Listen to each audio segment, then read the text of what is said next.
A lot of you don't know the whole story about Rachel and about the crime that was committed against her. Even us, her family, we didn't know all the details.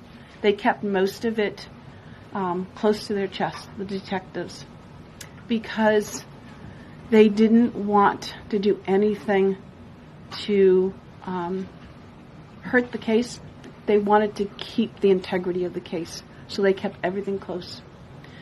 I sat for the last 2 weeks in her trial, and we saw layer upon layer upon layer of evidence against the accused, an illegal immigrant from El Salvador. And the things that we thought, well, maybe this might have happened, we didn't know. But when we were at the trial, we got all the puzzle pieces. And I want to share some of those things with you. You know that Rachel's a 37-year-old mother. She has 5 children. We've walked the trail for the last 25 years that we've lived in Maryland. It's a safe place for our family. It's where we go to get a little bit of New England, because that's where we're from, New England. When she went on that trail that day, she was not planning on dying. She wasn't planning on walking to her death. She was planning on going to the grocery store with her girls afterwards. Victor Martinez, he waited for her. He waited for her to come closer. He saw her. He saw that there was nobody around. He attacked her. He dragged her 150 feet, blood gushing from her head. It left a 150-foot trail of her blood to the culverts, where he picked her up, he threw her against the wall of the tunnel, and he raped her. But before he did that, he stopped on that trail, and rocks, still stained with her blood, he used them to hammer her head against those rocks. They say at least 20 times they could count the cuts in her head. They said that when they did the autopsy, and I've seen the pictures, there's a 6-inch square in the back of her head where the skull is shattered the way that you would crush an eggshell in pieces. 3/4 of her brain hemorrhaged.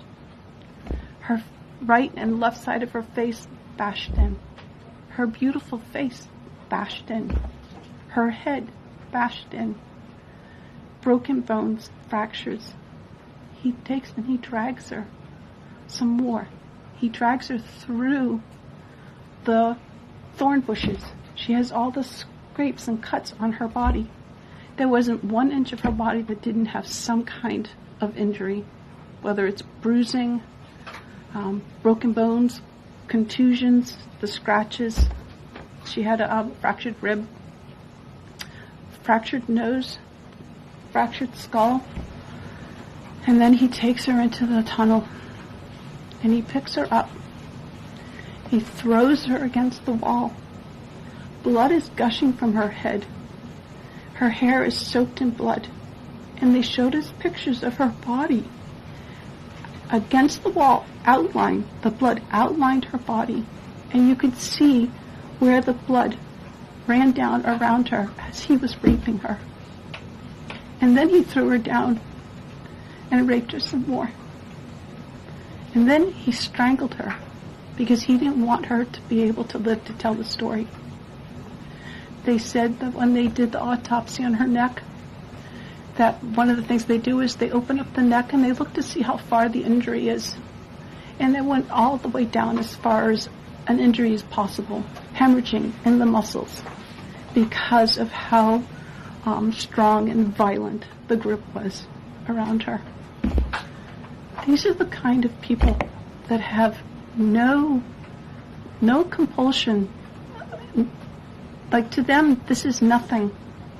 And when he was sitting in the courtroom, he actually looked like he thought he was going to be set free. There was no remorse on his face at all.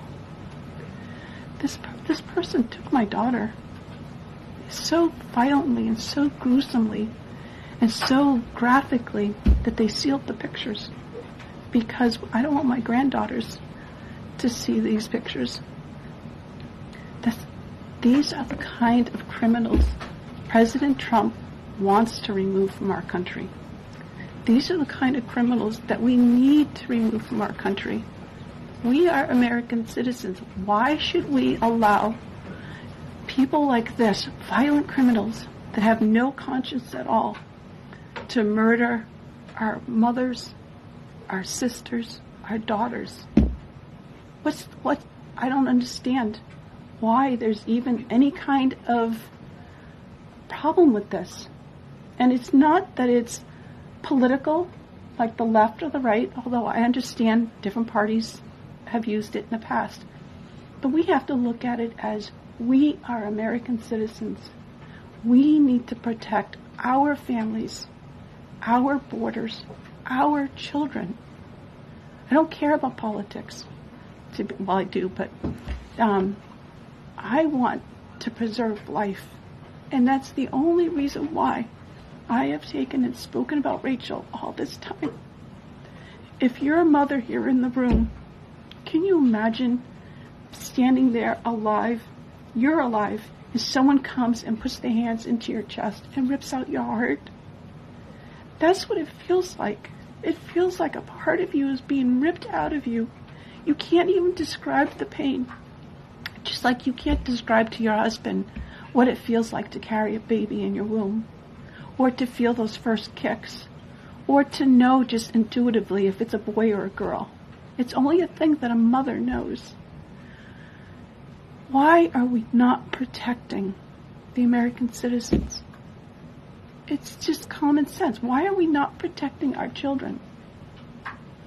And to have a senator from Maryland who didn't even acknowledge or barely acknowledge my daughter and the brutal death that she endured, leaving her 5 children without a mother and now a grandbaby without a grandmother, so that he can use my taxpayer money to fly to El Salvador to bring back someone that's not even an American citizen. Why does that person have more right than I do, or my daughter, or my grandchildren? I don't understand this. Thank you. Thank